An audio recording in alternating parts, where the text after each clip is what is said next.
Hello, hello. We are live. Hello, Facebook family, YouTube family.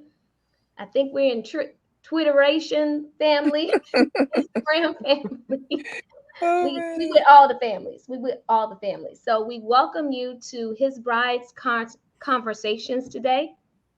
And we've got really some amazing people who have joined us today to talk about some very important issues that are within the Black community that are being experienced by various couples in our community.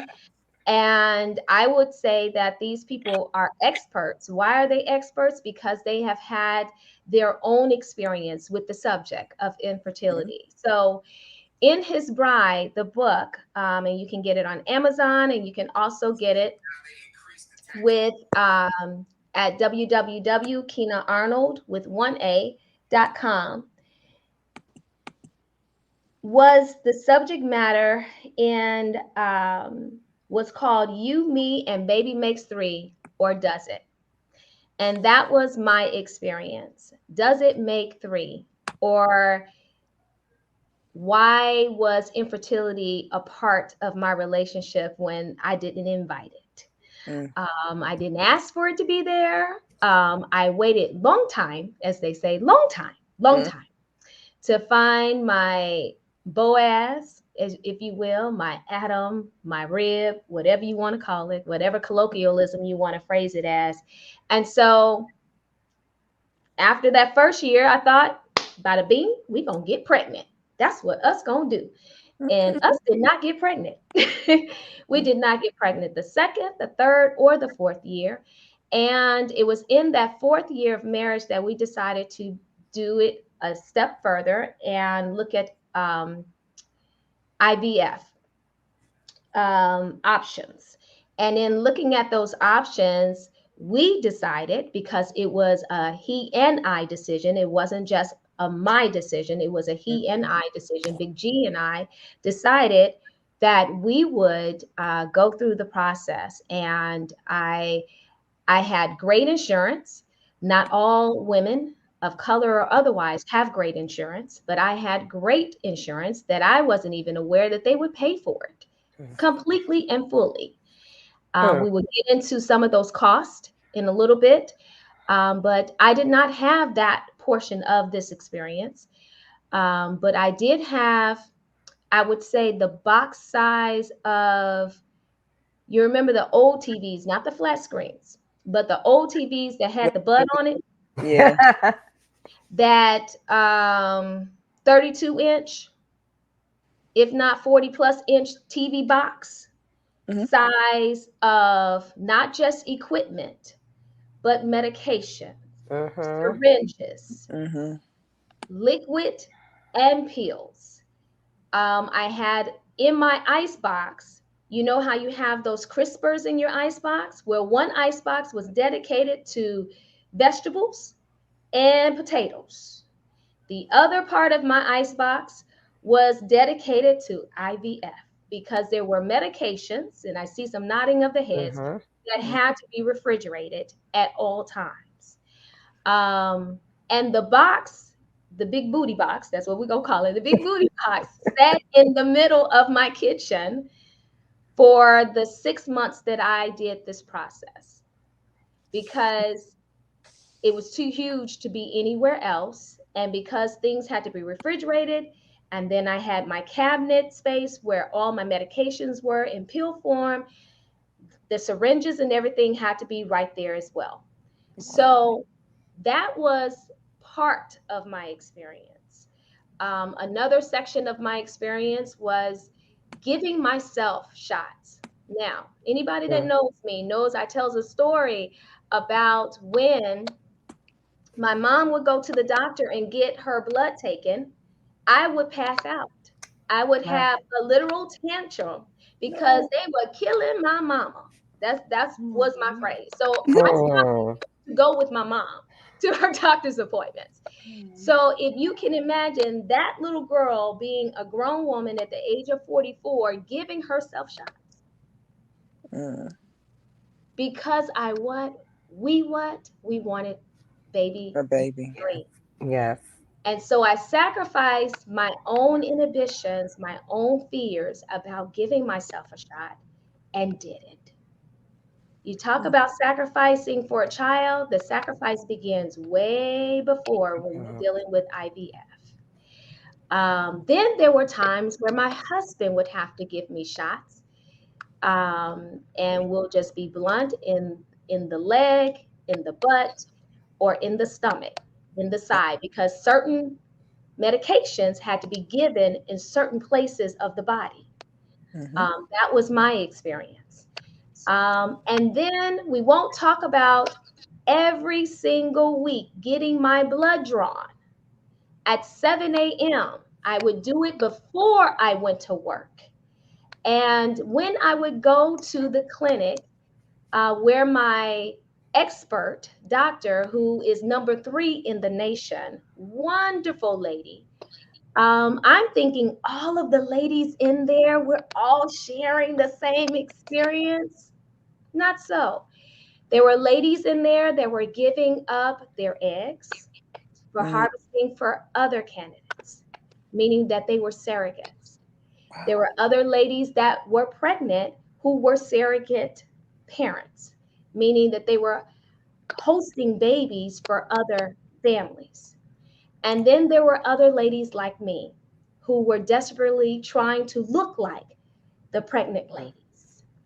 And getting my blood drawn and having my blood drawn every single week, having my um, hormonal balance. I forget the technical word, but you ladies remember, right? Getting that hormonal balance checked Mhm. Mhm. so that they could withdraw the eggs, right?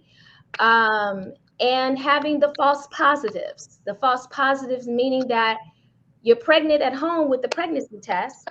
And I should have invested because I probably would have made a loot on those.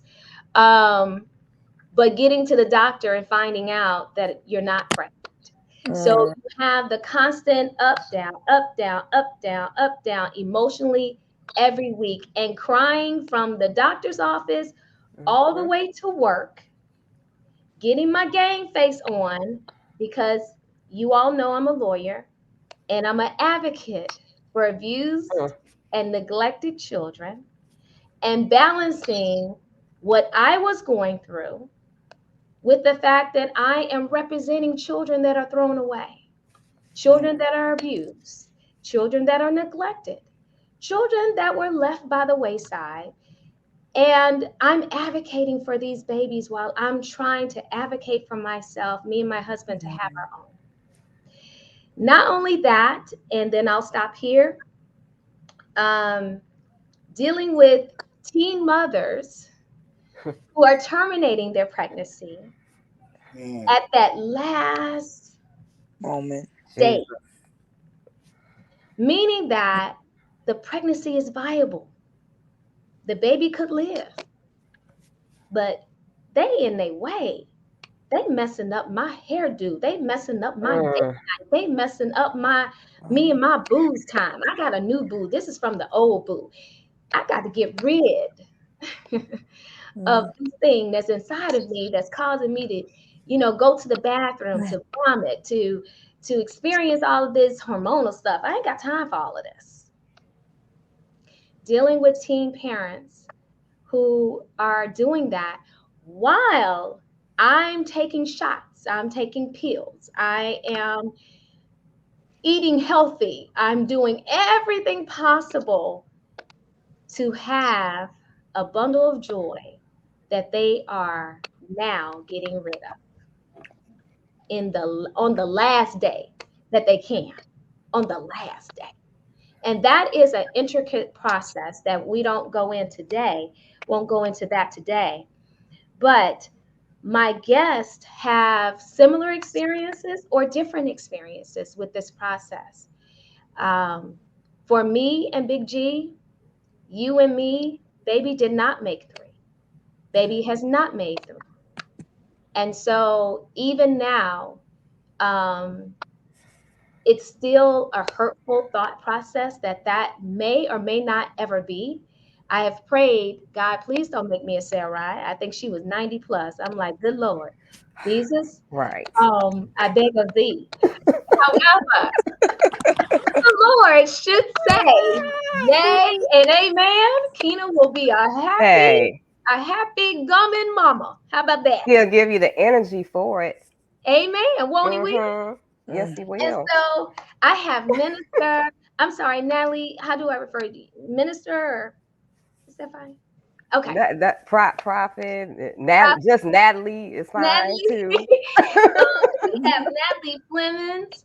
And we have Sister in Loves. It's so awesome. We have Natalie Flemings Yeah. and we have Mary Wilson. They are Sister in Loves by marriage. Mhm. Natalie is married to Mary's brother, right? I got it right. Yep. And so these are dear sisters. And I have one of my colleagues who's also a dynamic lawyer, Shannon, who was so gracious to share her story with me and wanted to participate in this conversation. And needless, I say more, of my two wonderful, clinically sound, righteous Mhm. brother, All right. Khalid Scott, therapist extraordinaire, dad extraordinaire, award-winning dad.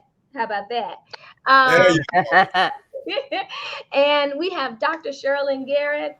Honey, she don't pull no punches. She gonna tell you how it is, and she has her own IVF story I do. as I well. do. Hmm. And her grown son, all in the master's degree program. Come on, dude. So we have some experts here. We welcome your conversation. We welcome your questions. I am definitely going to be mindful of the questions that are coming up in the stream. So I'll pose it to, let's go to Shannon. If you want to share a little part of your story of dealing with this fertility issue. Okay. Mhm. Um, Kina, when you were saying some things that just like brought it all back full circle. Um, we had. I also worked for the government. Have excellent health care. Had to have had fertility. We both had fertility issues. I had to have a tube removed and fibroids and all of that. And when you speak about the meds, something told us to go on. The Holy Spirit told us to go on our baby moon before we started IVF. And I remember in being in the airport in Cancun, not Cancun, Cayman Islands, scheduling the delivery of that box of stuff, you know. And it was in 2011 when we were having all of these like storms, and we lived in a Beverly at the time, so everything was falling down. We didn't have power, so I was like, I remember driving the meds in dry ice to my mama's house or to a hotel and making sure that they had a refrigerator, or driving it. It was a mess. It was a mess. And I feel you. I understand what you're saying and how you feel, and you're in this room and you see all these people and your doctor's world renowned, and you feel like you're grappling with fear. As a Christian, you know you shouldn't be afraid, but it's something you want so bad you can taste it almost. You grapple with even judgment. Like you said, you look at other people like, God's given you this gift and he won't give it to me, and you're just trying to, oh my gosh. And that, not taking away anybody's right, it's just, I get that. It hurts when you can't do it. You physically try to do everything the right way. You wait for your Boaz. You try to do it the way that society tells you to do it, and then boom, hard stop. So I remember, thinking like, oh, it's going to be a decent process. Again, I went to another doctor. The first doctors didn't go so great. Went back to another doctor a year later after I had my fibroids removed. He found some more. This new doctor found more fibroids. When he went in, I had 22. How do you have 22 fibroids from less than a year before? So I was like very sad and all of that. But he did all of that April 29th, and fast forward July 31st, we got pregnant with my daughter. I had one egg. And so I'm always saying, hold on, to hope. I'm saying it on this side. I was not holding on to hope during it. I had an attitude. I was frustrated. I was angry. And I remember calling my spiritual mentor, and just fussing. I was just like, I don't believe this and this, that, and the other. And she explained to me. She said, "Oh, Shannon, you think that this is transactional. You think you can check these boxes and boom, you get a baby. It's like your job is to believe." And she said, "While I believe you're going to be blessed, either way, think of Shadrach, Meshach, and Abednego. Either way, God is going to take care of you." So all this time we're thinking that I have all these eggs and find out that I have one. And I remember getting dressed that morning and I'm doing, because you can't work out all the time. So there's a particular day that you could work out right before, right in between when they take them out and they implant. And I'm doing Tybo. And all of a sudden I just got an attitude and I told my husband, we're not going. I'm not going because, I'm not wasting my time. And when he looked at me and he said, "You're going to get your black blankety blank in that car and act like, and you're going to drive." So I knew that had to be nothing but God, that I should still be telling him off 10 years later or 11 years later. So, we walk in, I'm super nervous. I'm thinking it's going to be, this mystical thing. I got my CC Winans on, I'm ready. Right. And they tell me like, "Okay, we grade your eggs," and I'm like, and they say A through D, and I'm like, "Oh, what?" I roll my eyes, and she said, "You have an A plus," and she asked me, the nurse, what's with your attitude?" And that's not me. I'm super optimistic. My cup is neither half empty nor half full. My cup runneth over. Like, that's just my personality. And I was telling her, my frustration, and she said, "Baby, all you need is one. You just need one. You got one. Yours is an A plus." We go in and I'm just, frazzled. I'm trying to listen. I'm trying to center. And the doctors, it's very clinical. They're like, "Look on the screen." And I look on the screen and I don't know, as if my baby was just like, "I got it from here." She shot out the little catheter. And the doctor said, "Oh, I hadn't seen that." And he's world renowned. We had women in his office from Turkey, from Japan. And when she got to the place of implantation into my uterus moved. And I'm thinking, "Oh God, that's horrible." He said, "Oh no, baby, that's a hug." He was like, "Oh, that's fertile ground. That's fertile ground." And I couldn't believe it. We had less than a 3% chance to have her. And she is sitting in the living room now harassing me about her 10th birthday. That's on Sunday. So it was unbelievable. It was unbelievable to go through that process and know that this is happening and be, surrounded by everybody was having babies. I'm at baby showers coming out of my ear. And then wondering, like, number one, is it worth it? Because as Kina says, you're working so hard on this way before the baby gets here, way before. And just like, is it worth the stress, the concern? I at one point I thought we would just adopt, and my husband was very open and said he just wanted a shot, like, let's keep trying. And we did. But I'm so grateful because I know that's not how every testimony ends. But I don't wish infertility on anyone because it plays such a mind game on you. It is so demoralizing and it's so hurtful. But there is still, for me, there was still like hope. I knew some kind of way I was going to be a mama, whether he was going to give it to me, whether I was going to, my mom was like, "Okay, so if we're adopting, let's, get on board." She was treating it like we were shopping for a couch, like we were going to get a catalog of babies. She was ready. And God brought it the way that he brought it. But it just amazes us that we had such a minute chance, and all he needed really was one seed. So I encourage everyone who's trying, and if the Lord says the same, to just know that you only need one. You only need one, and know that however it works out, it's nothing on you, because we typically will blame ourselves. We didn't eat this. We were stressed about this. We shouldn't have been around. We stood in front of the microwave, whatever. But just know that, just be open, to the Sarah process. Lord knows nobody is interested in being a gummy mommy, but that may that may be, and he'll make sure you have all your teeth. So just be open and be supportive. That's why when Kina talked about this, I asked if I could be a part, because I know that feeling. And I know even that feeling getting on the other side and we only have one child. And even the audacity of me to say we only have one child, when there are people who are wanting that one child, and then knowing that we wanted more, but it was just not. We had a we didn't have the ability to physically do that anymore. But just hold on to hope. Just keep holding on to hope and holding on to his hand, because one way or the other, we don't know if he's gonna come down Ashland, and we don't know if he's coming up Lakeshore Drive, but we know he's coming. Amen to that. Oh, that's so good, Shannon. That was so, so good. I'm glad I started out with you because I want this conversation to be one of hope. I don't want people to be in despair because the IVF process has enough room for dark clouds. Let me tell you, like air of day, there's a dark cloud. So I want us to encourage, but I also want us to be truthful, right? Yeah.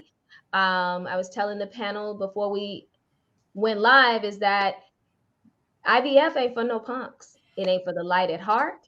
It's not. It's not to repair your marriage. If your marriage is struggling, don't do IVF thinking that it's gonna add glue. No. You've got to have strength in mind, strength in body, and strength in heart to proceed down this road. Let me just say, Natalie, you wanna share your experience? Sure. Let me see how I can shorten this. I know. Well, me and my husband have been married for, it will be 21 years on May 26th. Yay! Happy And early anniversary. Thank you. And I'm turning 45 on Monday. Wow. So, Happy birthday. thank you so much. My Happy journey actually began when I was only 22 years old. I was dating Mike at the time, and our relationship was becoming serious. And I was in nursing school at that time too. And I found out that I had fibroids. Being in nursing school is what actually provoked me to go to the doctor to see what's going on. Because I'm like, okay, my menstrual cycles are heavy. I'm passing clots. What is this? We just went through that, in clinicals, and I just read it in a textbook. I'm like, oh my goodness, what's going on? So I found out that I had fibroids, and I had to have surgery when I was 22. Okay. The doctor tells me, you know how they come in and bring the consent form. The nurse brings the consent form, and I'm looking at the consent, and it says a myomectomy, open myomectomy, which is removal of the fibroids. But it also says possible hysterectomy. I said, wait a minute now, because I'm in nursing school, so you can't fool me. I'm like, the doctor never said anything about a hysterectomy. She was like, oh, he didn't? Well, if he can't get all of the fibroids, he'll do a hysterectomy. And I was just like, I was devastated. At that moment, the only thing I could do was like cry to God, like, okay, Lord, this is in your hands. I'm going to go through the surgery. This is in your hands. I don't know what's about to happen. I remember waking up in the recovery room, and I was like in so much pain. But the first thing that came out of my mouth was, do I still have my uterus? And the nurse said yes. And I just went back to sleep. I was like, okay. But fibroids have been a consistent, I'm going to say, demon in my life, because I have had several surgeries for fibroids. Right after that, when me and Mike got married, I ended up having a couple of miscarriages. Early on in our marriage, we were like married for like 3 years, and that's when I had my first miscarriage. Went to the emergency room, and I just remember the nurse saying she wasn't really. I mean, she was being blunt. She was, giving me the truth, but it kind of like hurt. It like stung. She's like, baby, if you don't get these fibroids taken care of, you're never going to be able to carry a baby. And I was just like, oh my goodness. So, I'm a believer. I'm in church. I'm an intercessor, wasn't a minister at that point, but heavily, in intercession, going to prayer meetings and everything, believing God, working with the youth, believing God. Um, that was devastating. So fast forward, end up having, another surgery. So we decided to go through infertility treatment. So at first, he was just concerned about the money, the financial portion of it, because we started off with not IVF but IUI, which is basically almost like artificial insemination, but you're taking the sperm and it's like injected directly into you. Um, that was like a waste because that didn't work. So we ended up waiting a little while and then decided to do the IVF because I was really desperate. And I know that Mike did not want me to go through the IVF because of all the issues that I had with fibroids. So I mind you, at this point, even going through IVF, I had fibroids. The fibroids had came back. But I was like so I don't even want to say, I know I had faith, but I think I had some unrealistic expectations as well. Because when I think back about it, like why did you even go through this when you have fibroids? Like take care of the fibroids and then try to do it. But so we had 2 failed IVF cycles. And so at this point in time, I also have a ministry, Fertilizing Your Faith, that God gave me for couples that were trying to conceive. I'm like, okay, Lord, really? And that was started in 2011. So I'm thinking, okay, I'm doing this ministry. I can do this, I can pray for other people, and not knowing that years are going to go by and I'm just watching people get pregnant left and right. I'm praying for this person, they get pregnant. I'm praying for people to get pregnant and they get pregnant and I can't get pregnant. Like what? The shenanigans. I was like so mad. I was really, really mad. And I'll talk about my story in my book, War in the Wait, because my testimony really is how to wait on God.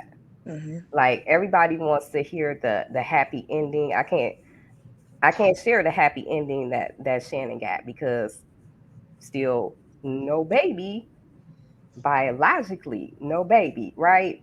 Right. But I believe it was Tasha Cobbs Leonard. Her and her husband just adopted. Yes. And she said something like, you have to be open to however God's going to do it. Now, if you told me that several years ago, Right. I would have been mad at you. Right. I would have said, you know what? You're doubting. Don't talk to me. If you doubt, stay Tell the truth. Doubt, stay out. Right. Yes. But now I think about it, it's like, you know what? Yeah, God he will really change your desires. The scripture that says, if you delight yourself also in the Lord, he will give you the desires of your heart. Hallelujah. And I would quote that scripture all the time. And I'll just be like, well, Lord, just take this desire away from me then.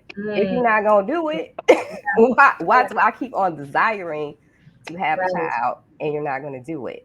Yeah. I don't know at what point it happened, but it did, where I became content with God. I believe you're going to do it. I don't know how you're going to do it, but whatever way you're going to do it, I will be satisfied. Yes. Yeah. So that getting to that point of it is well with my soul. Everybody's it is well.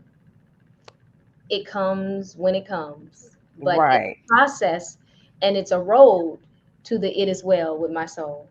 It's definitely a process. Yeah. Whatever my lot, thou hast taught me to say. That's the words to that little part of that song, that it is well with my soul. Come on in this conversation, Mary. I see your eyes getting big. Come on and share whatever you would Well, mine's are just a little different than Natalie's and Shannon's. like. Right. I was Sarai, and I was like, you know what? I'm not married. I'm gonna wait till God give me my Boaz, and then we're gonna have some children. I waited until I was 40 to have my first kid with my husband. It was wonderful. Had fibroids. You know, my sister-in-law had fibroids, but I really didn't know what they were until I had them in my pregnancy, and I went from a size 6 to a size 22. And I was just like, no, this cannot be. This got to go. Once I kick her out, can it go back to being small? So, you know, I had issues with the with the weight, but at the same time, learning how to be married, a mom, a stepmom, and a wife less than a Whoa. year. The year later, I got pregnant again and had a miscarriage. Mm. I didn't know how bad that would have affected me, but it affected me really, really bad to where it was like every year and a half I got pregnant. After the first miscarriage, I got pregnant again. After that miscarriage, I got pregnant again. Mm. After that miscarriage, I'm to the point where I'm like, God, I done served you since I was 8. You've been dealing with me. I've been serving you, doing what you asked me to do, watch other people's kids, got people's married kids. I'm waiting for you to bring me my husband. I turned 40. I've heard my first one. I said, now why can't I just pop out kids? I said, I waited. I'm waiting for my husband. I don't want to have no kids out of wedlock, and I didn't want to be no baby mama. So I waited, and Mhm. you gave me one beautiful daughter, which I love to life. I love her to life, and I thank God for her. But then Yeah. after that, it was miscarriage, miscarriage, and I'm still in ministry, miscarriage. That third miscarriage, I'm just like, God, what is going on? I'm not tying my tubes. I'm not that old. I'm still vibrant, got energy. I'm taking care of my child. The fourth pregnancy is what broke. Got pregnant. Everything was running smooth. She stayed in. Then the doctors come in with a bedside manner. Now, I love my doctor, the first one. I loved him, but he had to hand me off to another doctor that specialized in genetic testing. The way that they talk to moms, and I worked where Mm. I worked at a hospital, and I went to the hospital to make sure my baby was fine. They was like, well, we see something weird. We see something this, but um, if the baby don't survive out your womb, we're not coming to resuscitate it. We're not taking it to ICU. We're not going to do anything because we're not going to waste your time nor our um, equipment to revive your baby back if it live outside of your womb. And I was pissed. I was like, my main doctor that was taking care of me, I was like, you know what? She cannot talk to me anymore because I don't like her spirits. And I was like, she cannot touch nothing. And he was like, he was a praying man. He was Jewish, if I'm not mistaken. And he was like, whatever God does, that's what we're gonna pray. We're gonna walk this through. We're gonna deliver the baby, and we're gonna see what happens. That's the only thing that kind of calmed me down. But when I had her, she came out stillborn, beautiful hair, full of head, chunky baby. And only thing that Gorgeous. I did was I held her and I cried. And I told her, Mommy's sorry. Mommy's so sorry. And I couldn't do nothing else but say sorry to her. And people shunned me because my daughter, that was 4 at the time, she knew that I had a baby. She knew that I'm supposed to bring a sister home. So I said, you know what? I know how death feels when you can't get that closure. And I said, no, bring her. And I was adamant about it. Bring her up there so she can say, I love you, sister, and I'll see you on the other side later. She did. She held her sister. She's like, Mommy, she's beautiful. She said, God took her back, huh? I said, God took her back. Yeah. Sat there and went home, had her cremated. and I kicked everybody that I knew out my life. I couldn't stand church people. I didn't want to hear no church sermon. I didn't want to go to church. Don't tell me about church. Don't even call me. And I was like, I'm a part of a ministry that nobody checked on me to see if I was okay. And not even just me, like make sure my husband and my daughter's okay. If nothing else, call them and see if they are all right. You know, I kicked everybody out. I didn't even let my mom in my house. The only way my mom got to me is because she had a key to my house, and she would just sit on the floor and she would say, I'm here. What you need, anything. I ain't need nothing. I don't say nothing to me. I was mad at God. And it wasn't until thought I was serving my sister-in-law at one of her events to a lady that out the blue, I just had to serve her. I had to be her, and I just had to make sure she got to where she got to go. And she said, baby, you need to let it go. And I said, what? And I was like, I'm trying to serve you. I'm trying to make sure you okay. She was like, mm-mm. She said, do it. Say what you got to say. Say it out and scream it. And she's like, nothing. And I said nothing. She's like, I'm going to hug you until you let it go. She hugged me so tight, I almost couldn't breathe. And I just said, I hate church people. I can't stand church people. Then nobody come see about me. Don't nobody care. Don't nobody care about my kid, my husband. I couldn't stand. I spiraled so out of control because I really wanted my kids. And God knows that I love kids. I wanted all of my kids. Whether my marriage was good or not, I wanted them all because it was a blessing. And I waited. To have kids. Not abort them, not disregard them. I waited. And it wasn't until a year and a half ago I'm able to talk about Sarai and her beautiful self and tell my story about how it made me feel and how I could not stand church people. Church people was they was at the bottom of my shoe, like done. Yeah. And I didn't want to mess with church people because I've been in church for so long, and they was like, you got the faith, you're strong, you're a strong woman, you can have. No, I was not. I was weak. And my husband seen the worst of me. The worst. When I say I started cussing, I didn't care who feelings I hurt. I was just angry. A mad black woman, I was she. I was she. I was. Yeah.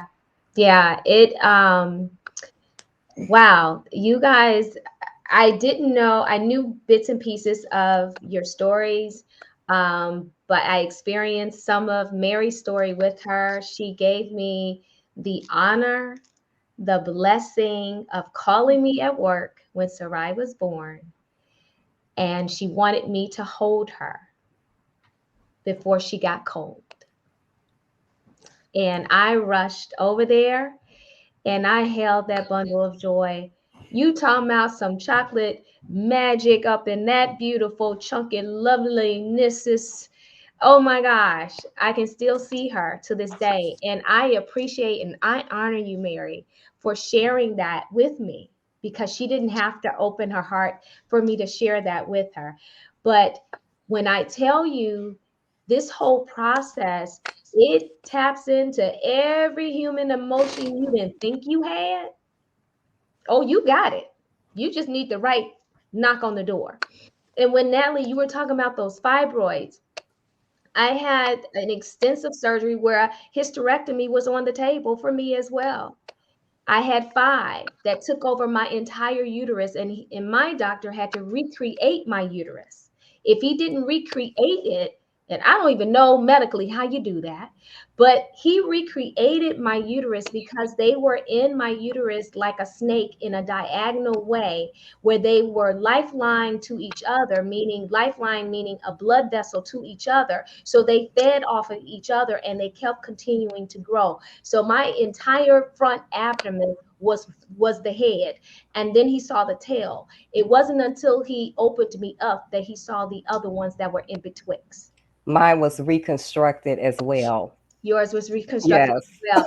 And so, yeah, and I will say, and I'm going to get to Mr. Khalid, as well. I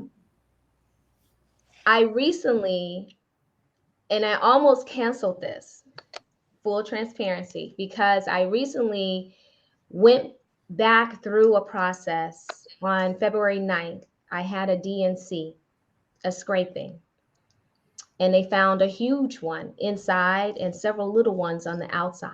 They're back, like gremlins, they're back.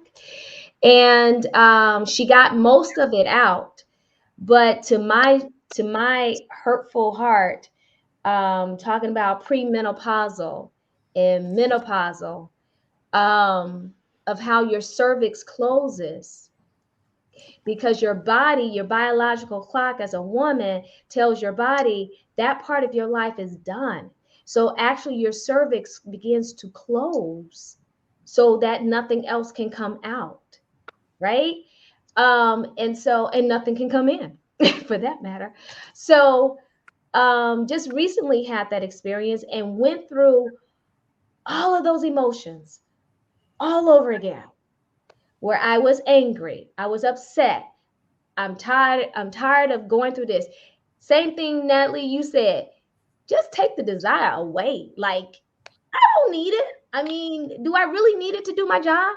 Really? I can care for other people. I can have compassion, but I don't have to have this inner nurturing, bonding, motherhood stuff, whatever the mixture is inside of me to do my job. So I can do my job. And I could be a good wife, but I don't have to have this. So just take it. Just, let's just be done with this. And so having that conversation with my husband was ongoing, sleepless nights, sleeping late, taking off days of work because I am literally sick to my stomach because I'm dealing with all of those emotions all over again. Like, and I don't mind telling my age, I'll be 52 in a couple of months. So all of those things all over again from the age of 44. Like, I didn't want to deal with that. So Mr. Khalid, from a male's perspective, hearing these stories, all of us are married women, and all of us had counterparts, husbands going through this process with us. What would you say to the men out there who may be listening by chance or on purpose, of how to support and how to maintain their own mental health? Because all of these emotions that we're talking about, these are real and authentic. This ain't something we making up. This ain't something we saw on the Lifetime special. This ain't, something we saw on the after school special. This is real life experiences with all of these emotions. And for a man to see that in the one that he loves, the one that he's betrothed to. Right. Lit. Well, let me ask Dr. Garrett, do you want to go before I do? And so then I can do a totality kind of summation about it. Sure. So this kind of thing, I guess in this instance, I have a story and this fits me too. But my story started when I was 18, and my doctor told me I was not going to be able to have children at all. And so I had to deal with that of not feeling like I was a woman, because I couldn't have kids, and I came from a family where that was everything. And so imagine being 18 and being told that. And I'm like, okay. So when I started and I met my husband, I told him, I said, if you want children, I'm not that girl. So you have a choice to make. So Wow. Yeah, you have a choice to make. If you want children, it won't be with me. And if you're not open to the adoption process, I'm the wrong person for you. And so he chose to marry me. And he said that we could, when we got ready, we would do the adoption. So fast forward, we moved here, and we were 7 years into our marriage, and everybody was having babies around me, and he lost it. And he was like, I want a baby.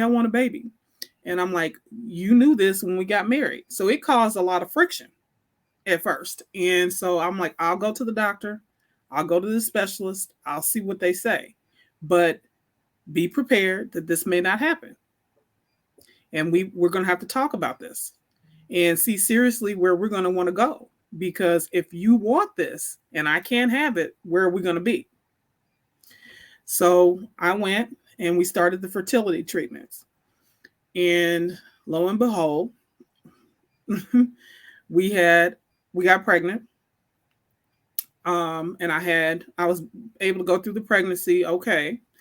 Delivery was another story and almost did not make it through delivery.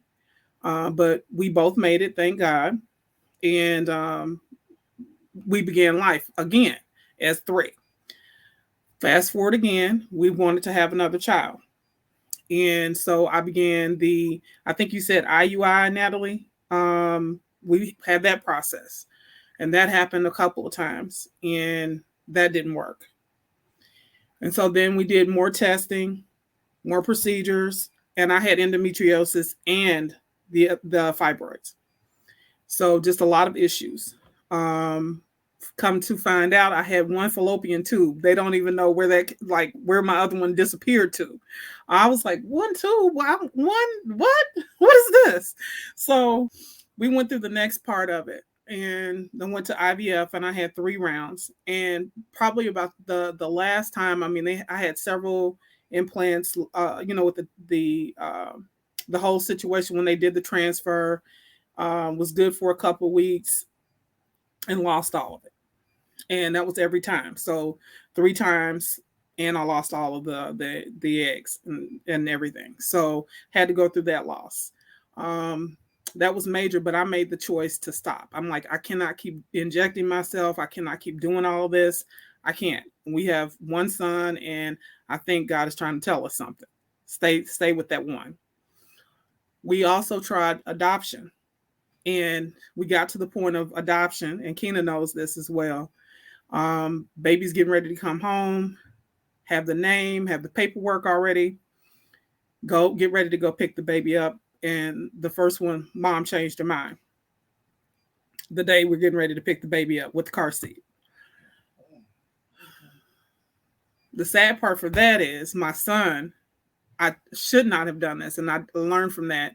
I introduced him to the baby, took him to the hospital. So I had to explain that. And he was okay. And he just rubbed on me, Mommy, it's going to be okay. It'll be all right. The next situation, I didn't tell him.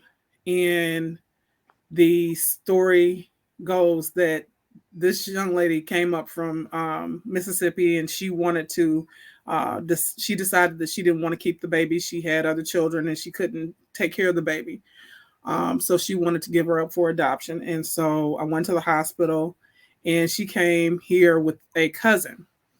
Turns out that her aunt worked at the hospital, and everybody in the family had been looking for her. And when they found out that she wanted to give the baby up for adoption, we had already named the baby, all that, they stopped her. So had to go through that disappointment. So I said, look, God is trying to tell us something. Okay. He said, no more. No, I have been a helper of children my entire life, a lover of children my entire life. And even though I gave birth to 1, I have done everything for everybody's children my entire life. I've always been that person. So I'm grateful for my 1. He's fantastic. He's doing extremely well. I'm thankful. He knows the story. Would he love to be a sibling? Yes, he would. But I was like, you were it, son. I'm sorry. We're gonna have to we're gonna make you, your aunts and stuff are closer in age to you. So we have to adjust to that. But the point is that I too, even though I was blessed to have that 1, I still share your story because I've lost many. And so this is something that is difficult to talk about, but I'm so grateful and thankful that we have the space, and it's a safe space to do so. It's something that needs to be talked about a lot because, as you can see, most of us have had the same history, same story, and I'm glad that we can talk about it. It's cheerful, but it's hurtful. But I did realize through the process that having a child does not define who I am. I'm many more things than just his mother, and many more things than just my husband's wife. And we've been married it'll be 28 years. And so that in itself, I'm able to be Sherlyn, and I'm able to bring joy to lots of other people. So you hear the emotion because it's still there and it's still raw, but I am much more of a complex individual than just someone's mom. So I'm thankful, I'm grateful, and I guess that's where I'm at. And then I'm going to turn it over to my brother and let him handle this, and then maybe I'll have some more later. Yeah.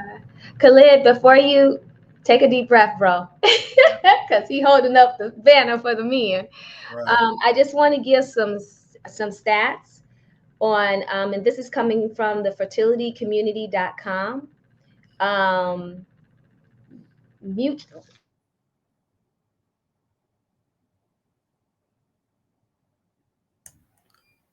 Okay, Uh-oh. we just lost our hope. So Khalid, you may be wanting to go. Wow. Bro, I think it's for you for a moment, and we'll just come back to her. Okay. Absolutely. Absolutely. Wow. I'm overwhelmed. You don't hear these stories up close and personal, at least for me. And maybe because I am a guy. And maybe it's because it's so intimate, that I could have friends going through it right now, and they just kind of keeping it close to their heart, And for some reason, I knew I was like, oh my goodness, I got to be on this show. How am I going to mentally prepare for this? What do I have to say? And first, ladies, I know Black women don't think that us Black men love you, revere you, honor you, respect you, but we do. We do. We just do it our own way. And right now, you all just reinforce how I just absolutely love y'all Black women because of what you have to endure. And keep looking beautiful while you're doing it. And keep smiles on your face and be happy for everybody and advocate for everybody, So, and that is very heartfelt. And I want my words to resonate in your hearts and souls right now. And for anyone else who's listening. And listening to each and every testimony, I wanted to hug each one of you, as a Black man who protects Black women. And I want you to know, because I believe, because I'm a father of a daughter. I have a mother who's a single parent, had a grandmama who I love. I got girl cousins. I got aunties. I got goddaughters, nieces that you're the original women of the world, and you should be revered. And I don't know why it's in my heart to say all this to you. Maybe I just wanted to give the foundational part about how much you are loved and honored. Maybe that's it. I just feel like I need to start that off first. I do marriage therapy, right? And I started during the pandemic because I had so many couples in crisis, right?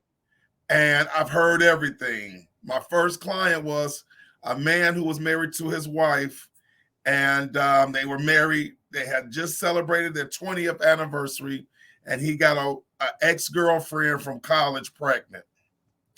And him and his wife did not have any children, right? And she had multiple miscarriages. And so she still wanted to make the marriage work. And she was like, I'm going to stick with him until we get the DNA results, right? And at the end of the year, We got the DNA results, and of course, it was his. And during the course of the therapies, it was found out that he cheated on her with other people, right? And she had her breaking point once she got the DNA results. And she said, well, Khalid, well, Mr. Scott, Dr. Scott, I'm going to go, this is our last session. I'm going to go ahead and divorce him. And I said, ma'am, please, please don't make a decision like that, you know, when you're in your emotional storm. Be very rational. She said, Mr. Scott, no. I don't have a baby, but I have self-esteem. And I said, wow. I don't hear women say that a lot. And I said, okay, I'll follow your lead. And she called me a few months ago and said, I'm divorced.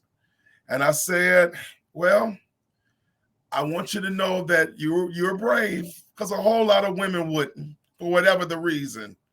And she was like, I wanted to stay with him, but I'll never look at him the way I looked at him and loved him for the 20 years I was with him.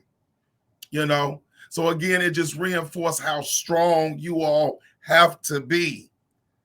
And sometimes you have to be stronger against the person who looks like me, your men.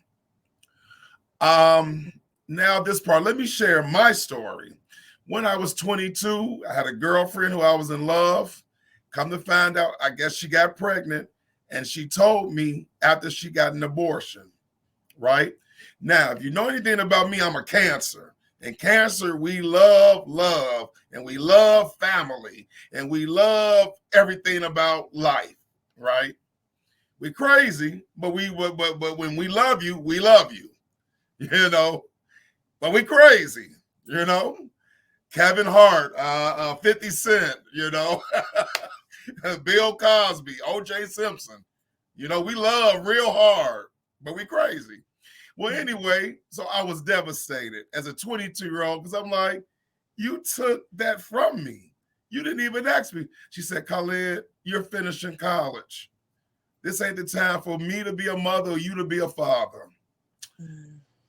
Fast forward, I was 28 years old, had a girlfriend.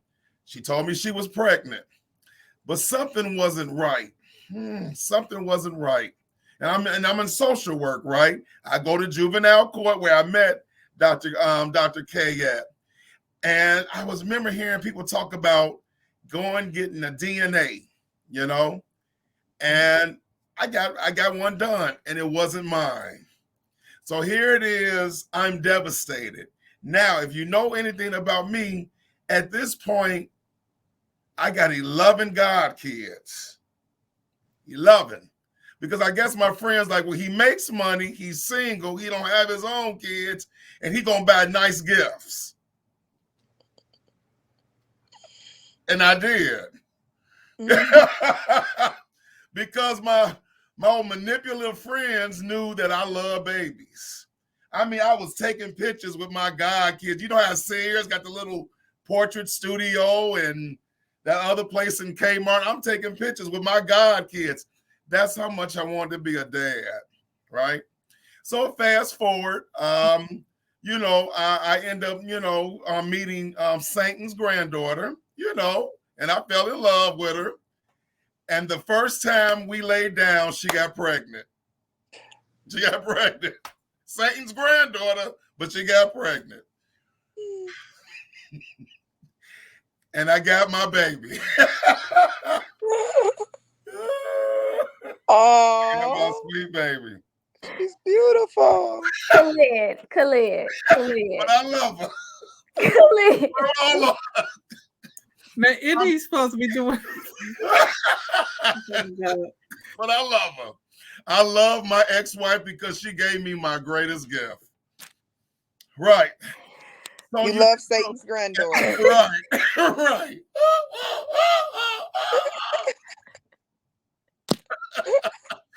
So I had to make you laugh. I'm sorry. But you know what? I love my ex-wife because she gave me my baby. Yeah. Gave me my baby. when I thought I wasn't going to have one. Yeah. So you just never know what God's plans are going to be and the road he's going to take you to get it. So I wanted to share my testimony as a man, because we don't think about how men feel sometimes in this process. Yeah. Because we watch our boys with their sons at the barbershop, Right. you know, and we see us, you know, boys with buying their sons the jeans and the little Timberland boots, and you're like, man, I want that, you know. Right. And then when you're with your spouse, you don't want to add that extra pressure on her. But you know, you in your head, you know what you want too. You want a legacy, right?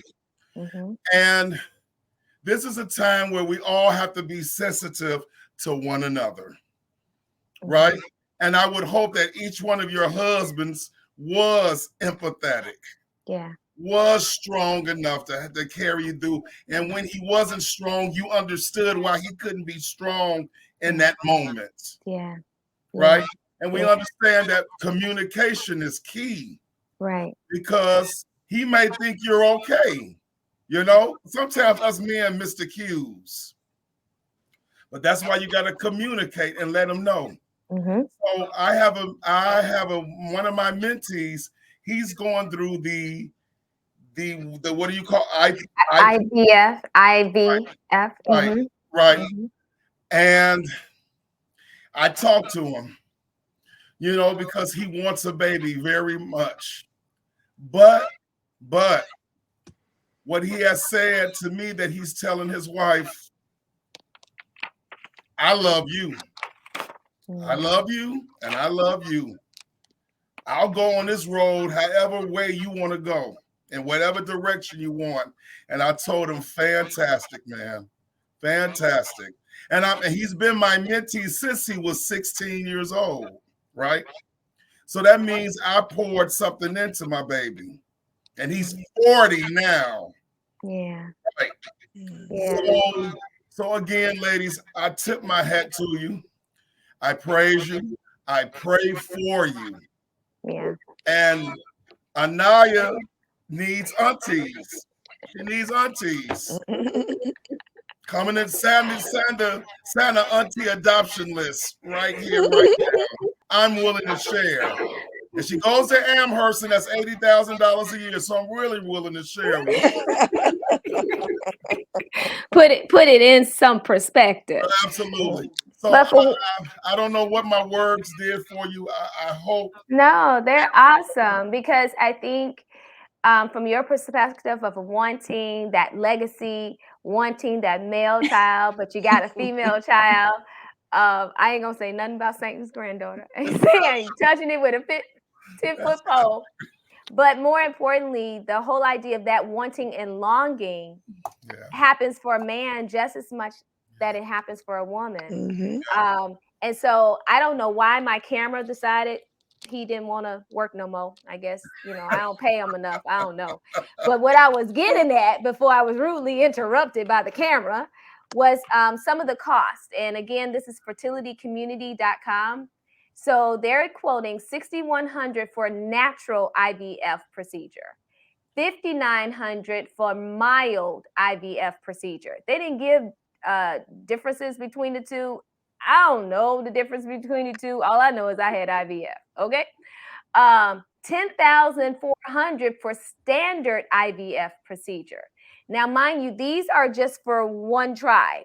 This is not the multiple tries that Natalie experienced, that Sherlyn experienced, or even I experienced. And I think, Shannon, you might experience some multiples as well, right? And I don't think that includes everything either.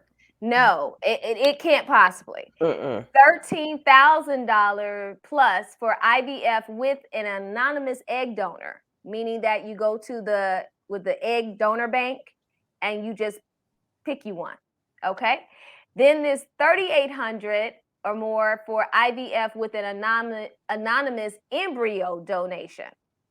Then it's $1,600 plus for IVF with an anonymous sperm donation, right? That means you got the egg and you just getting somebody's sperm, okay? And it's artificially inseminated in you. Then you got 1,500 plus for ICSI, sperm injected into the egg. Is that the fertilization in the Petri, Natalie? Where they injected directly into the egg, yes. Okay, and then 1,100 plus for IUI, which is what we've talked about a couple of times, which is the insemination into the uterus. And I remember as Natalie was talking, and even Khalid, as you were talking, I remember one IUI experience where I did right before church. I went and had the IUF, had to have my legs up in the air for gravity purposes, I guess. Had to lay there like that for like 30 minutes, I think, or an hour or something. It was a long time. And then I was allowed to leave. And from there, I went to church and was on the platform singing praise and worship songs. Wow. And my tears were tears of pleading with God, please let this work. Please, please, please let this work.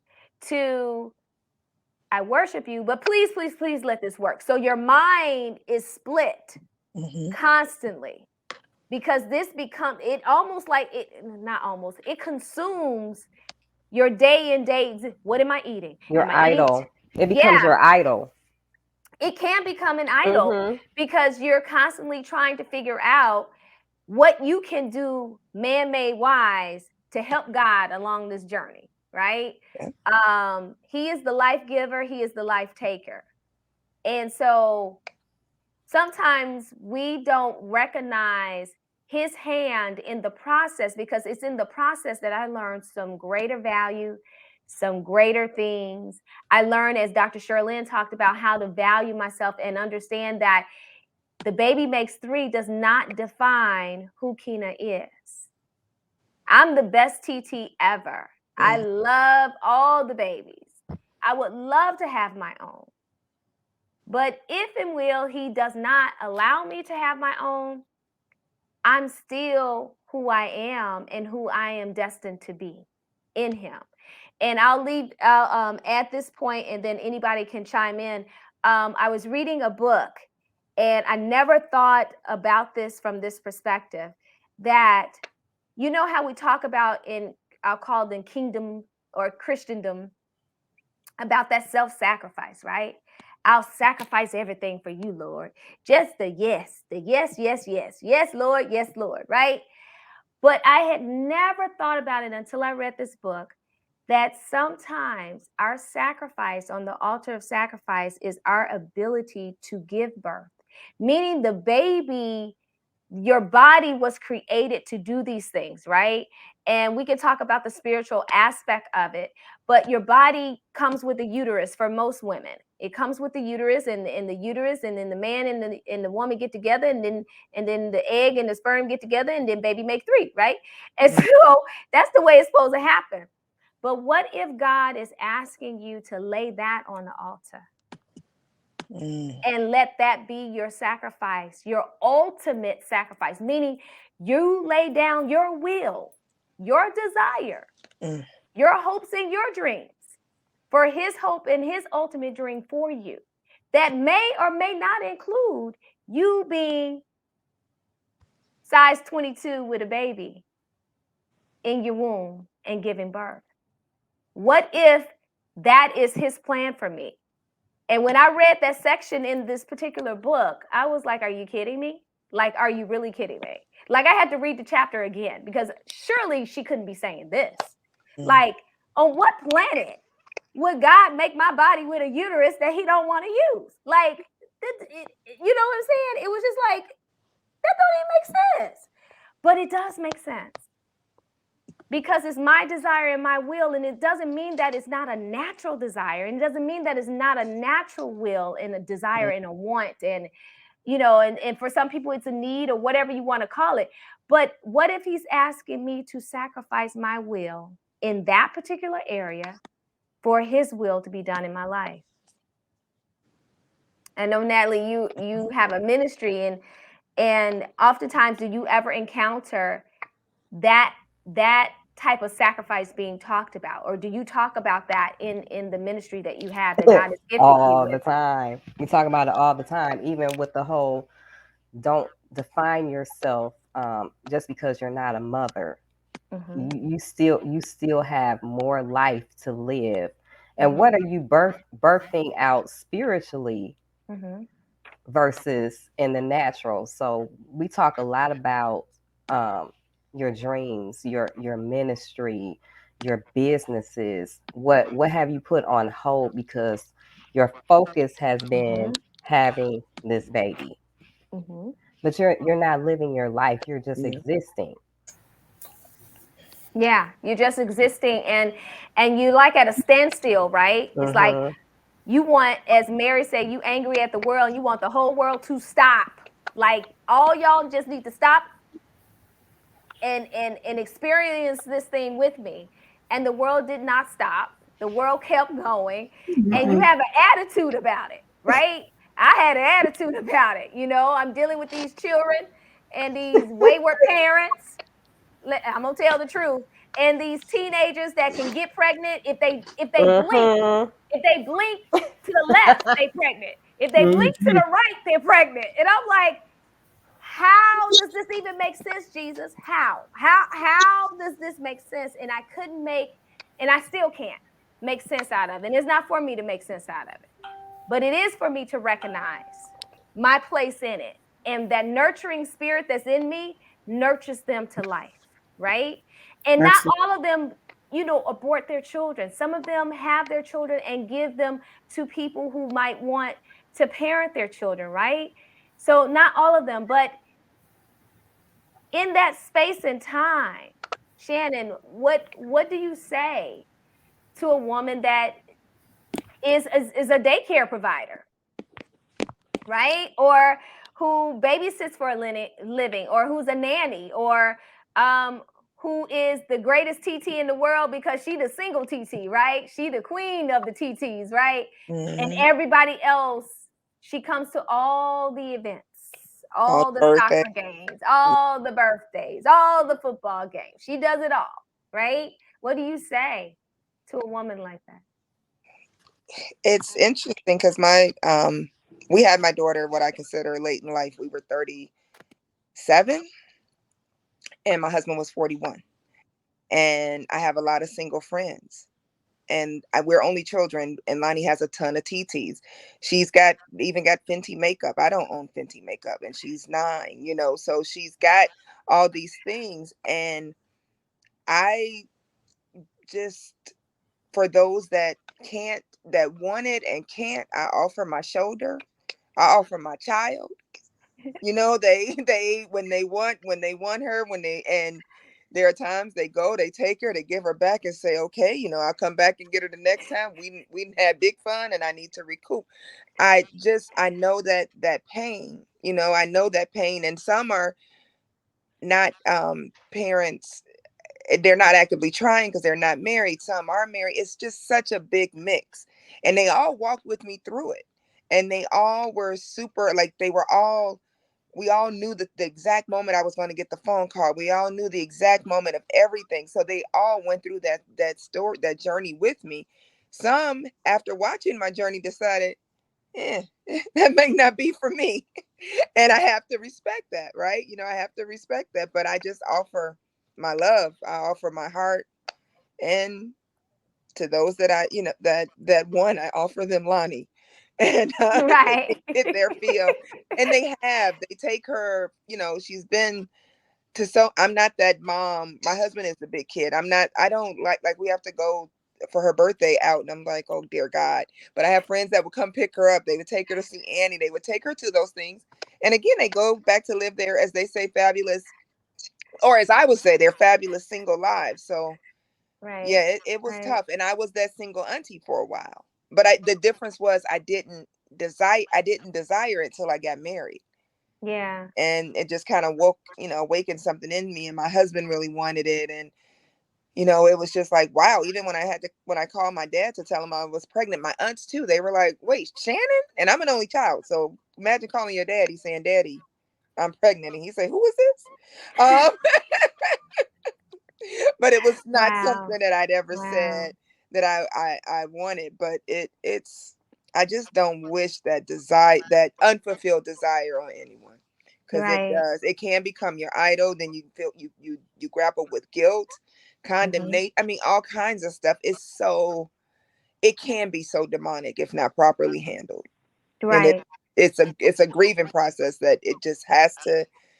We don't grieve as those who have no hope. So and I remember having to just stick with that and think about that and pray on that and not wanting to give it up. Like you saying, God, please let this work. And Right. looking at the next person like, you let it work for her. Like, no shade against her. Yeah. Yeah. You're not supposed to be a Yeah. respecter of person. So it does so many things to your faith in a way that I don't know that I've not yet experienced since then. So, Yeah. I think also is having people be, sensitive. I want to bring that in. When you're friends with people, with couples who are going through this process, be sensitive. yeah. Please be sensitive. My mother, I wrote in the book that my mom, like, I think within a month of after our honeymoon was like, okay, so when y'all getting pregnant? I'm like, Mom, we just 1 month. I just got 1 month into this marriage thing. I don't even know how to do the marriage thing, and now you want me to have a kid of my own. And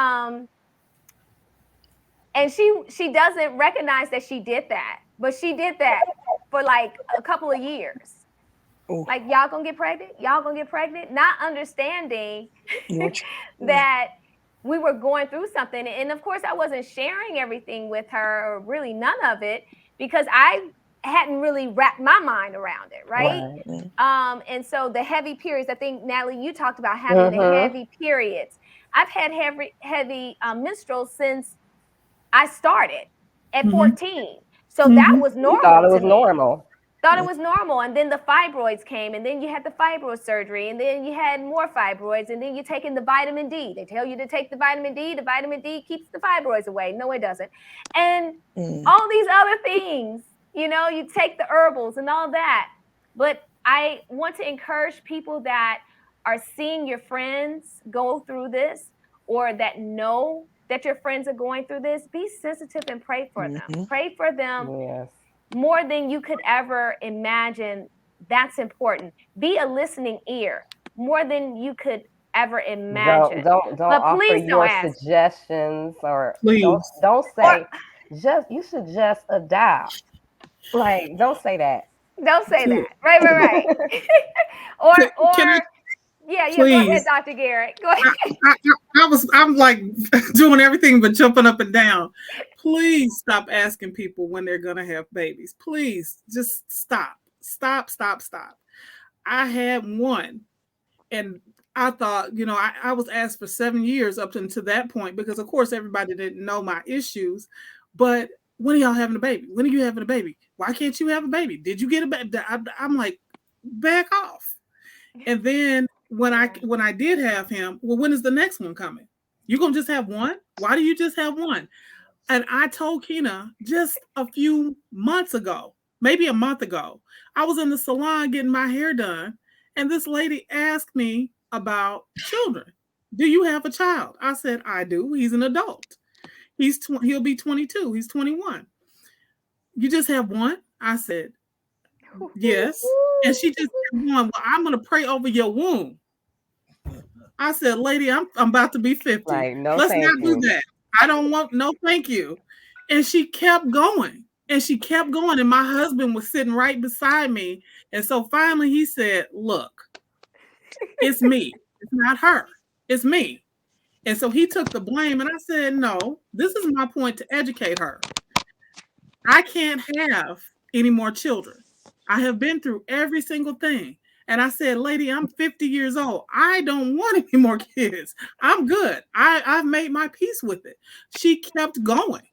So I finally ended up having to tell her my story, and she kept going.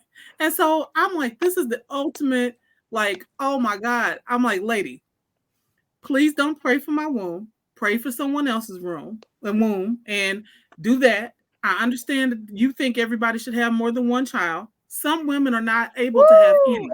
I have one. I understand that it's something that you think everybody. I said that does not take away from who I am. I know who I am. He is a part of my life. He is not my entire life. Right. Okay. Right. So I walked out and I got in the car and my husband said to me, "Are you okay?" And I said, "I'm fine."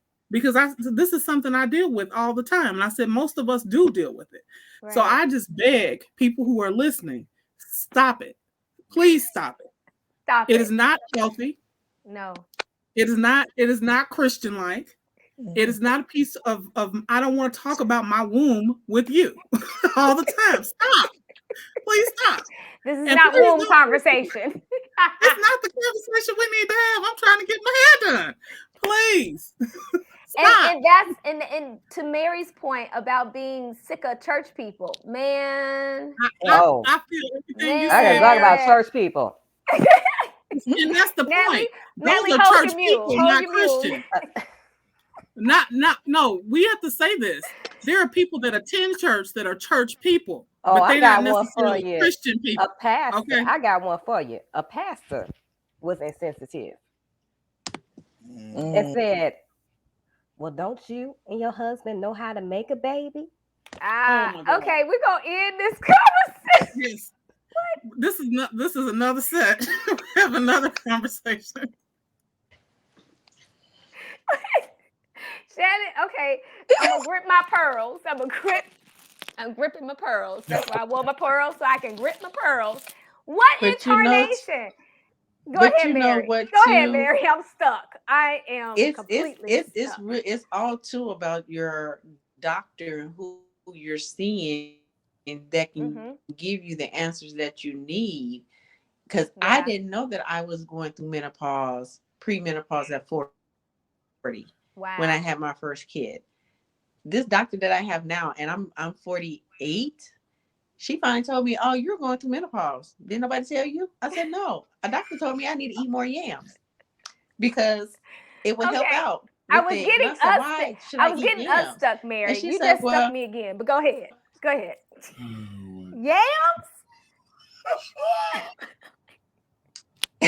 So it was, because she said people, Midwest women, Indian women, they don't go. And I was like, well, I'm Black. We eat yams all the time. It's not helping none. I was like, really? And I was like, I had my fibroids taken out. I had 10 fibroids taken out. So what do yams got to do with anything? And I had to get another doctor. And until this past year, I had to learn how to ask the right questions to get the answers that I have been looking for. Like, my sex drive is gone. It's bye-bye. It had nothing to do with menopause. It's just gone. Yeah. And can't nobody tell me where it went because I missed it. I'm like, where did she go? Who has her? Because I want her back. Yams. I missed that part You're of supposed who to I eat was. the Where is she? And I still can't find the right person to help me get that back. You were supposed to eat yams? Was yams for pregnancy or yams for sex drive? I'm confused. I don't. They kind of go together, I guess. It ain't working. They go together. Okay. It's for both. Okay, this is a woman's conversation, so this is my exit. Menopause, so it's a Khalid, Khalid, you gotta stay. I can't. No, stay, brother. Brother, stay. Hell no. Keena, I'm gonna get you. It did take a turn. It took a Khalid, please. It's a yam. It's yam. Yeah. Is that the same as sweet potatoes? They're really not the same. Because you know they really are not. Because in the women's section and in the health section, for fertility or for women hormones, they got in there that you got yam, you got black something, and you got all these mixtures in a pill to help our hormones get in order. But that's not the answer to everything. Right. I even went to all kinds of stuff trying to get our body right. They're not listening. Listen, I went to the Chinese herbal doctor. This is how deep I went with my IVF. While I was doing IVF, I went to the Chinese herbal doctor in Chinatown. I forget her name, I can't think of her name. She's wonderful. When I tell you she pulled weeds and herbs and all kind of stuff, and they wrap it up in a paper, like a paper wrapping, like the meat market does, paper wrapping. And you had three of those pouches, and you cook all three of those pouches separately, and you make a tea, right? The tea was as black as dirt, if not blacker. And I was supposed to drink it without any honey, no sugars, no. These are the things that I did that I would have never done. I don't even like bitter fruits and things like that, but I drank this tea for a month, I think, because I had 3 pouches. I think, one for each week. Yeah. And it didn't smell good. You went vegan? I was vegan for 6 months, and I was miserable. You did not want to be around me. I was mad. I was mad every time I went to the grocery store. So what were you eating? So just so for and it people wasn't who just vegan. It was like strict. It was a strict vegan because it was this whole plan of not eating food that was high in estrogen. So it was like I couldn't have anything. Like no, can't have an egg. Can't have a cheese. What else? And I was eating vegetables that I had never heard of. Khalid, you leaving? Bye, Khalid. We love you. Pleasure meeting you all. See you again. Be blessed. Bye. I have to help Lonnie get ready for tomorrow. No problem. Too. No problem. Bye, ladies. Bye, Khalid. Bye. Bye, Shannon. Bye. Thank you, Shannon. Thank you. So I think, Lord, it's 9:30. Yeah, Khalid. I mean, between Natalie and Khalid, I'm gonna have to go too. Yeah, and Mary, y'all just stuck me, and this is why this has to be a series. So I'm going to end on this note. Please encourage your friends and your loved ones to be their better self, be their best self, but not make having a baby the idol, as Natalie said, not making it the end all be all, because if it doesn't happen, then nothing else matters. But you matter as a woman, he matters as a man, and you all matter as a kingdom couple together. So I want to encourage you. We made laughter. We had some fun with this because there's some funny moments, but we're going to come back to this subject at a different time. Hopefully you'll join us again. Thank you, Natalie. Thank you, Shannon. Thank you, Mary. Thank you, Khalid, for his humor. Amen. And Dr. Sherilyn, I don't know if you want to wrap up, Dr. Sherilyn, with anything before we go. I didn't realize it was 9:30 because this was just too much, but go ahead. No? Okay. So thank you all for coming. We appreciate you. And we'll see you next month. And it's going to be the husband speak. That means it's going to be an all male type of thing. They're going to have their way. I'm going to be a silent partner, not like Khalid. But see you next month on the last Tuesday of the month of April. Thank you so much. And you all have a blessed evening. Bye.